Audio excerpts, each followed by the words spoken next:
হে জগতবাসী, আজ আমি শামীম আলী চিশতি আপনাদের সামনে একটি আলোচনা নিয়ে আসলাম। সেই আলোচনাটি হলো যে আপনারা একটু মন দিয়ে শুনবেন।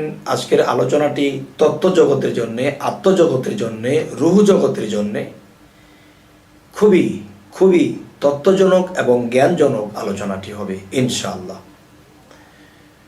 তবে এর আগে আমি আপনাদেরকে বলে নিই, রব্বি জিদনি ইলমা, যে হযরত মুহাম্মদ সাল্লাল্লাহু আলাইহি সাল্লাম রব্বি জিদনি ইলমার মাধ্যমে আল্লাহ তাকে জিবরাইলের মাধ্যমে জ্ঞান দান করেছিলেন। তো আমিও আল্লাহর কাছে বলি, রব্বি জিদনি ইলমা, এই নামের গুণে আল্লাহ আমাকে জ্ঞান দান করুক, যেন আপনাদের সামনে কিছু সুন্দর আলোচনা করতে পারি। সেই বিষয়টি হলো, ইনসানের ভিতরে ইনসান, তার ভিতরে আরও একটি ইনসান, এই তিনটি ইনসানের ভিতরে একটি রুহ। তাহলে এই বিশ্বজগতে যত মানুষ আছে, সমস্ত মানুষের ভিতরে আরেকটা মানুষ, তার ভিতরে আরেকটা মানুষ, আর ওই মানুষটার ভিতরেই একটা রুহ।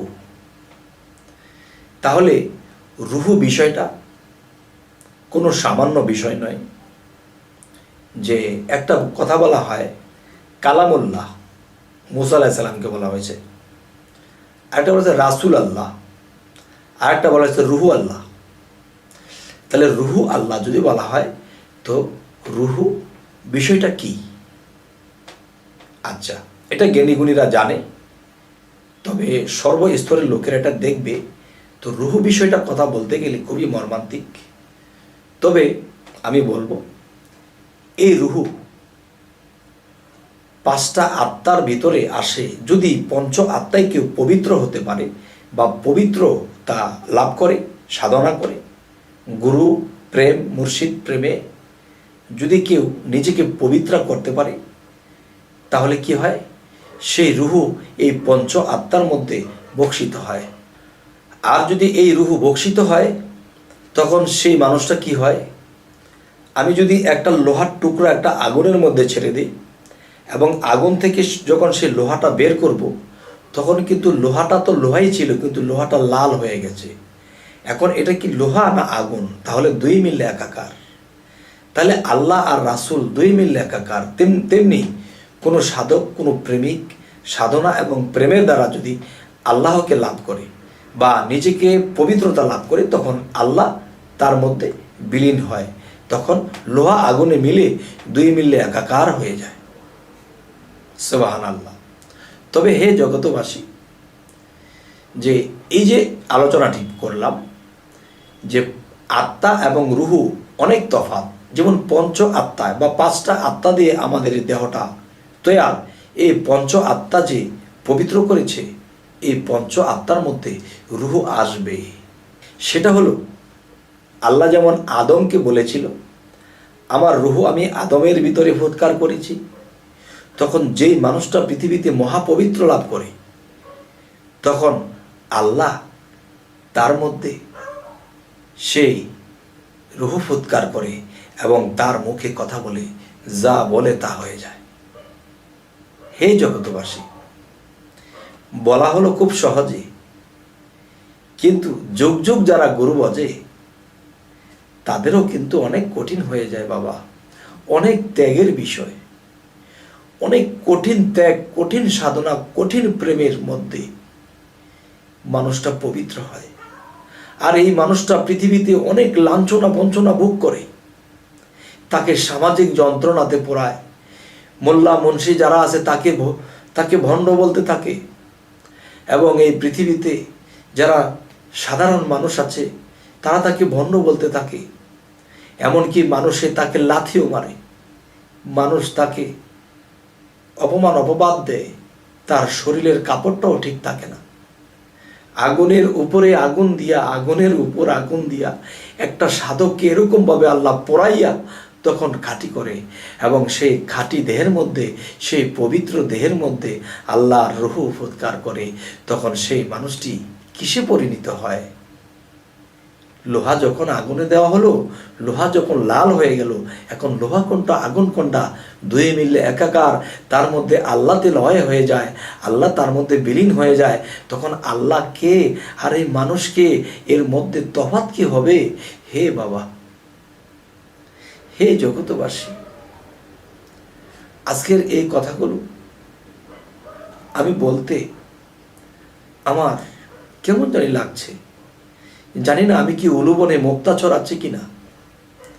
যদি অলুবনে মুক্তা ছড়িয়ে থাকি, যারা অলু স্বভাবের মানুষ তারা ভালো জিনিসটাকে নষ্ট করে দেয়, আর যারা প্রেমিক, যারা হৃদয়বান, যারা সাধক, যারা নিজেকে পবিত্র করতে নেমে গেছে, তারা যদি এই কথাগুলো শোনে, আমি আশা করব আমি যদি অতটুকু পর্যন্ত অগ্রসর নাও হতে পারি, আমি অতটুকু আমি পৌঁছাইতে পারিনি, তবু আমার এই কথাগুলো শুনে যদি আপনারা অগ্রসর হতে পারেন, আপনারা যদি সেই লাভবান হতে পারেন, আমি না হয় না পারলাম, তবে আপনাদের যদি দোয়া থাকে, আশীর্বাদ থাকে, তবেও হতেও পারি।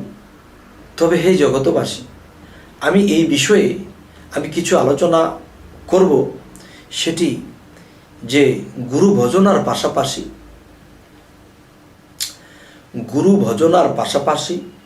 এবং সাধনার পাশাপাশি এবং সর্বত্যাগের পাশাপাশি এই সাধনাগুলো করতে হবে।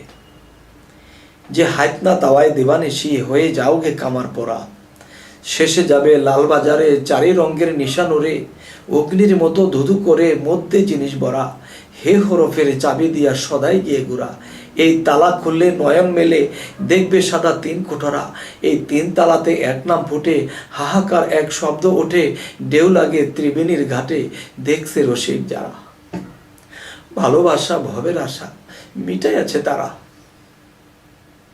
হে জগতবাসী, তাই আমি বলবো, যাবে যদি ছোটে আয় সন্তরে কৈমন পাগল, ঘোর অন্ধকার ভয়ের সঞ্চার, না আছে পথের সম্বল, এই অষ্টধাতুর দেহখানি চালাইতেছে খুদ কোম্পানি, এই মধ্য স্থলে আছে পানি, হাওয়ার যোগে হয় প্রবল, উপরে জলে পরশমণি, নিচে গোমায় অষ্টফণি, হংস রবে ওঠে ধ্বনি, সহাং শব্দে চলাচল, এই মূলদার হইতে নিয়া কুম্ভকে দম আটকা দিয়া, ধীরে ধীরে চোখ মুদিয়া ধ্যান করো সহস্রদল। হে জগতবাসী, গুরু ভজনার পাশাপাশি, সাধনার পাশাপাশি, ত্যাগের পাশাপাশি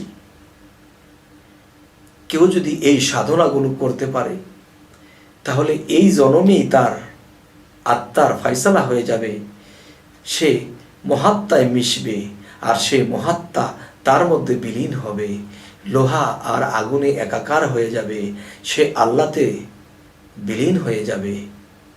তখন কি হবে? আমি এখন পুকুরের একটা পুকুরের মধ্যে আমি আছি, পুকুরের মধ্যে অল্প কিছু পানি আছে, এই পুকুরের পানি কোত্থেকে এসেছে? সেই সাগর থেকে নদী বেয়ে, খাল বিল বেয়ে এসেছে। আমরা তো বাবা আটকা পড়ে গেছি, আমাদের দেশ তো এটা নয়, আমাদের গন্তব্য এখানে নয়, আমাদের গন্তব্য ছিল সেই আলমে আরওয়া। আমরা সেখান থেকে আমরা আবার লাভ করব সেই আরশে আজিম, আমাদের সেই ঠিকানা। তবে আমরা ছিটিয়ে ছড়িয়ে পড়ে আছি, সাগরের পানিগুলো নদী বেয়ে যখন চর খাল বিলের মধ্যে এসে আমরা আটকে গেছি, তখন এখান থেকে সাধনা প্রেম ভক্তির দ্বারা যখন আমরা বাষ্প হয়ে এই পানিটা উড়ে যাব, তখন সেই পানিটা আবার সাগরে মিশবে। তখন আল্লাহ যদি সেই মহাসাগর হয়ে থাকে, আল্লাহর কুদরতের জ্ঞানের মহাসাগর হয়ে থাকে, সেখানে যদি আমরা কোনো দিন ফিরে যাই, তাহলে কি হবে? সেখানে আমাদের স্থায়ী। তাহলে আমরা নালা ডোবা পচা গলার মধ্যে পড়ে আছি। তবে যদি আমরা এ ধরনের সাধনা, এ ধরনের ভজনা যদি এই পৃথিবী থেকে করে যেতে পারি, ইনশাআল্লাহ এই জন্মেই আমাদের আত্মার মুক্ত হয়ে যাবে। আর মুক্তির জন্য কি আমরা এটা করি? না, আল্লাহকে ভালোবাসার জন্যে, আল্লাহকে পাইবার জন্যে। যদি তাকে পেয়ে যাই, সে কি আমাদেরকে এই নর্দমার মধ্যে ফেলে রাখবে? এই নর্দমায় ফেলে রাখবে না, তখন আমাদের স্থান সেই উচ্চস্তরে হবে। তবে হে জগতবাসী, আমি চাই মন থেকে এমন কিছু আলোচনা আরো করব, আল্লাহ যেন আমায় তৌফিক দান করেন। তবে এরকম আলোচনা যদি আপনারা আরো পেতে চান, তাহলে আমাদের এই চ্যানেলটিকে সাবস্ক্রাইব করে আমাদের সাথেই থেকে যান। পরবর্তীতে আপনাদের সাথে আবার সাক্ষাৎ হবে। তবে সকলেই ভালো থাকবেন। আল্লাহ হাফিজ।